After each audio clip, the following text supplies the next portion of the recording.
Goodness.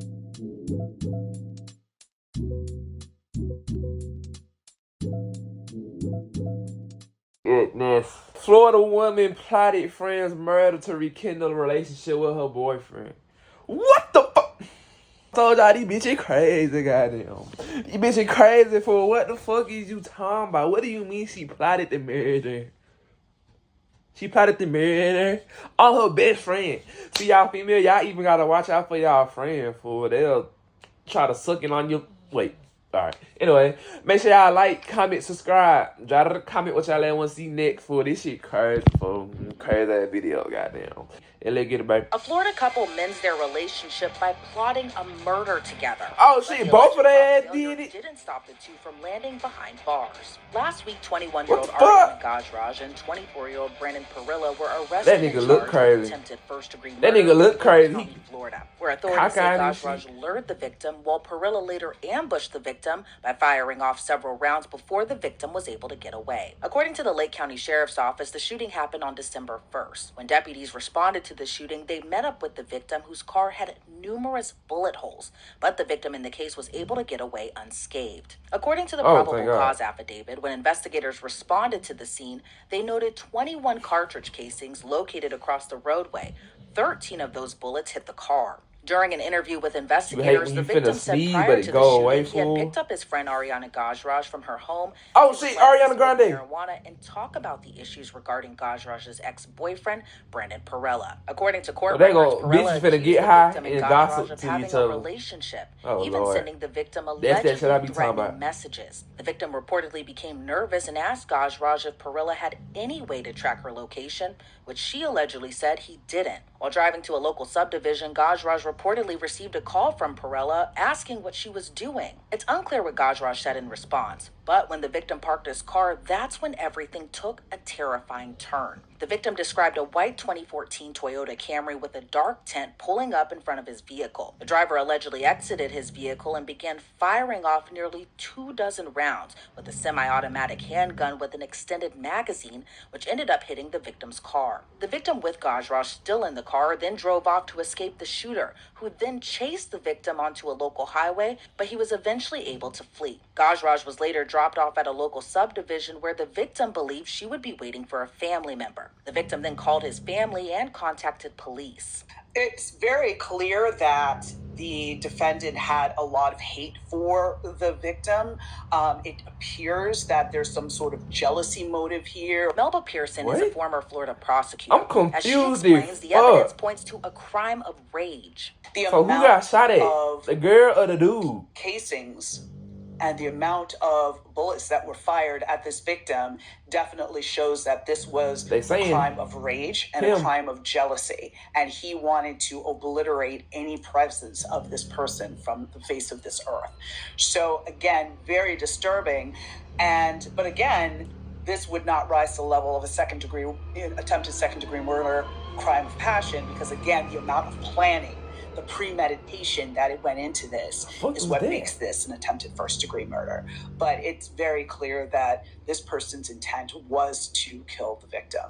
According to court records, the victim seemingly started piecing the puzzle together. Were they both in the car? The shooter reportedly was wearing all dark clothing and a mask. The victim described to investigators he had met Perilla before, and Perilla's height and build was similar to the shooter's. The victim also told authorities he saw a photo posted to Instagram of Perilla with a semi-automatic handgun. So they two was together, right? They was together, goddamn. And during the interview, the girl that got shot at was with another dude smoking the gas that were sent over Instagram, allegedly from Perilla, who had since deactivated y'all let me know his something about the account. comment. According to the probable cause affidavit, Perilla sent messages saying, "Ari told me something about you, and just don't make me F you up. Take it how you want." The victim replied asking Perilla what he meant and asked to speak about the issue. Why was the bitch would threaten me? What the hell? However, the victim received additional messages from another Instagram account, which were allegedly from Perilla, later that week. Some of those messages said in part, "Do I have to smack the out of you?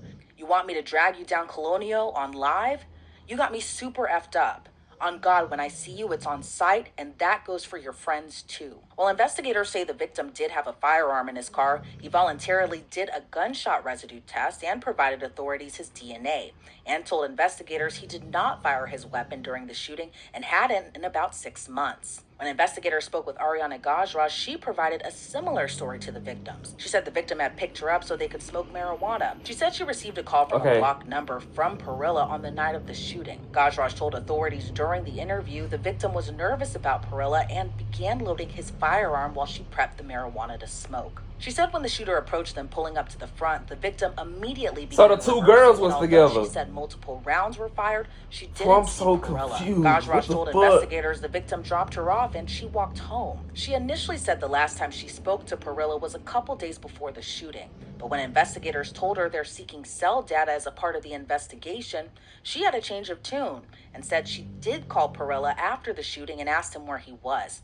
He allegedly said he was at home, but she didn't elaborate on why she called him. Gajraj told investigators the two were dating for about a year and were living together on and off since the beginning of 2023. I gotta read the goddamn description for it. It's too many he sees in this whole goddamn. During the investigation, authorities used I understand what's going on, but like, piece together more clues. The plates were registered to Perilla's stepfather. However, surveillance video showed a vehicle matching that white-colored Toyota Camry turn around and leave Gajraj's home shortly before 1:30 a.m. Investigators say it's unclear if Gajraj was picked up by Perilla, but it would be consistent with the license plate reader so the data two girls was Gajraj together, calling Perilla and the after girl, the cell phone records obtained by investigators revealed their more location, about the alleged sinister plot. According to but court they records, said investigators learned Gajraj dropped had an her account off on after a the texting shooting app called Pinger, which she used to communicate with Perilla on the night of the shooting. Authorities say the messages begin with Gajraj confronting Perilla about their previous relationship, them reconciling, then to the alleged murder plot. It's one of those things where you watch too many movies and you think that somehow so you can execute this plan and somehow. So the ex was trying to get back I don't with know if this was some kind of him, twisted way of her they set up to kill her to him, or some sort that of what happened, strange y'all? pact Let me know between something the in the two of comment. them. But again, like I'll be these watching are this shit, but like damn, lives and real people, and these are real. I gotta read the goddamn description. Not only could the victim have been seriously injured or killed, what about other people in the area?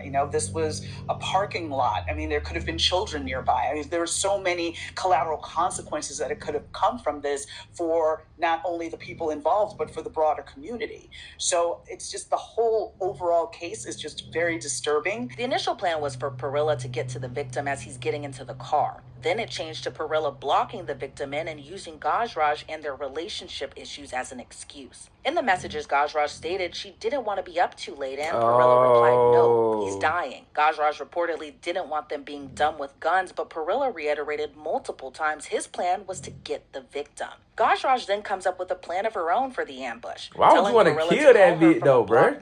Just leave that ass alone. To earn his trust, and then updated Perilla. Now you finna be stuck in that. Perilla then asked her to send a pin with their location. They gonna try to do it to you in the sent on iMessage, and it was time stamped about 12 minutes before the shooting occurred. While Gajraj is not accused of pulling the trigger herself, Pearson says she's still viewed as an equal co-defendant, meaning under Florida law, with the charges Gajraj is now facing, she could spend the rest of her life in prison. Damn. She set the chain of events in motion. She lured the victim to the location.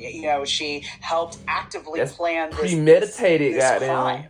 Like, bitch, you a serial killer, goddamn. Because she saw the social media post. She Go sit saw your ass down, the pointy type head of ass. language that her ex-boyfriend, current boyfriend, whatever the status would be, was using, that he was intending violence, that he was intending to kill people, and she did not back away from it at any point in time. The nigga and her ex tried to kill the dude's current girlfriend. Break up and keep moving. She could have let law enforcement know and said, listen, I don't know how I got in this situation, but here I am. I don't want this person to be hurt. There's so many different things she could have done that day. She could have not shown up. Right? She could have not answered her phone. There's so many different ways that now she you gonna want to kill your ass too. Moved away from this crime and made sure this didn't happen, and she did not do any of those things. Didn't stand on business, bitch. She is going to be facing the same type of penalty as the co-defendant, likely minus the minimum mandatory because of the fact she did not physically handle the firearm, but she is still facing life in prison. Could Gajraj later argue that she was coerced by Perilla? Pearson says she could, but the text messages could come back to haunt her. Listen, If I was her defense counsel, he made me do that it. would be the only angle that I'd be pursuing. I didn't have any choice. More of Imagine if a dude said that about a female. Boy, they is throwing that shit out the window. You know, she was in. Why can't a girl use that? Woman use that type of excuse, man? Like, bitches be having too much leeway for me, goddamn. What y'all think? Let me know something about it. But you also have to have receipts to back that up, like, right? Bruh, and it becomes the type of situation where can't say the if there's same been thing. no prior documented violence between the two of them, there's no family members. Like, she the one, oh God, nigga, she the one said, don't hurt her or I'll fuck you up. Or we witnessed a fight or an argument or a violent text message or something along those lines. It's going to be a very difficult defense to move forward effectively and for the jury to actually believe. But I think that's the only option she really has to go. But again, the evidence is not going to support it because all of the text messages, she looked like an equal participant, not like someone who was, being forced into it. Again, I think the cell phone records are going to be very critical in establishing not only the timeline in terms of the text messages between the two of them, the two co-defendants, and their communications and their planning, as well as their location. I think that's going to be critical. And of course, you're going to have the eyewitness testimony of the victim himself, assuming that, again, he's be available and willing to testify moving forward. Things do change. Oh my God. Again, so they tried to kill. Like that, they tried to kill someone. So you always have to remember to give the survivor. So the best friend and the ex-boyfriend tried to kill very, very the ex-girlfriend, current boyfriend, so they could get back together. Is that what happened, fool? Meanwhile, Perilla was brought in on a warrant the next day. Both are now facing charges of attempted first-degree murder. Both Ariana Gajraj and Brandon Perilla. Ariana Grande. Let me read the description, fool. God damn, hold on, fool. A Florida woman and her boyfriend were arrested after investigations uncovered text messages showing their failed plot to murder an innocent victim. Law and Crime Network Elizabeth Miller breaks down how Ariana Grande and Brandon Perilla allegedly connected the failed killing to rekindle their relationship.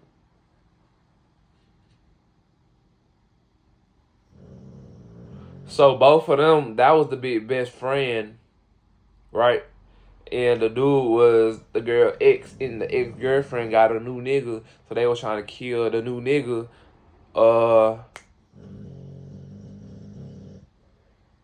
Okay, yeah. They were trying to kill the new nigga, so the girl wouldn't have no choice but to get back with his ass. Like, damn. Is that what happened, fool? That's what it sounded like. That's it for this video, fool. Let me know y'all thoughts and suggestions down in the comments now. Goddamn. Like, comment, subscribe. Drop a comment what y'all want to see next. You know what I'm saying? Follow my girl at STL.KT and at ReelyKT. And go scream me in my out and out everywhere. Let's get it, baby. See y'all later in this video, man. Big brr.